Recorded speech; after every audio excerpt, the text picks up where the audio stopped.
So my name's Philip King, and I work at the ICIS Pulse Neutron and Muon Source. I'm the leader of the muon group here.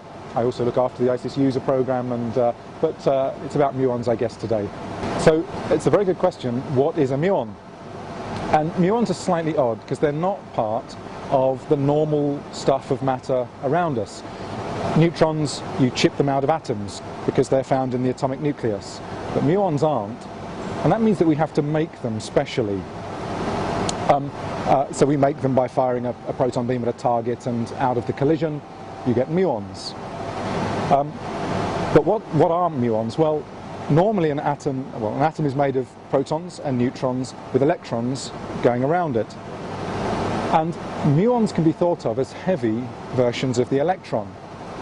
So they're kind of electrons with a little bit of a weight problem. And the other thing that's odd about them is they only live for 2/millionths of a second. So electrons, they live for as long as you like, but muons, if you make a muon, you've only got it for 2/millionths of a second. And that sounds a really short time, but actually it's ages. We can do a lot of stuff in 2/millionths of a second. Hello, I'm Adrian Hillier. Here at ICIS we are a pulsed neutron and muon facility. Muons are produced by the extracted proton beam coming down and hitting a small graphite target. At this target we produce pions, and these decay into muons. We take about 5% of the proton beam at the muon target, and the rest then continues on and produces neutrons at the neutron target.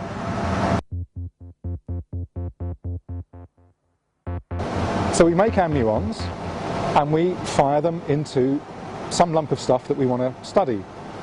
It's kind of hard to get information on atoms directly, but we send muons in. The muons can mingle amongst the atoms deep inside a material, and they can get a feel for what those atoms are doing. They can get up close and personal with those atoms, and they can tell us what the atoms are doing. So that's what we use muons for. So we kind of use them, it's a similar sort of thing to what we use neutrons for, exploring things at the atom scale, the small scale. Muons just give us slightly different information from what neutrons do.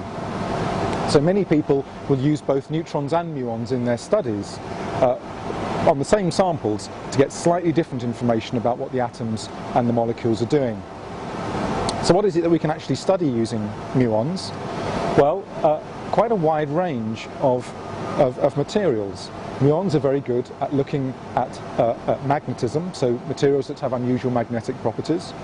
They're very good at looking at superconductors, and we can tell quite a lot about how the atoms are working inside superconductors, as well as some of the superconducting properties.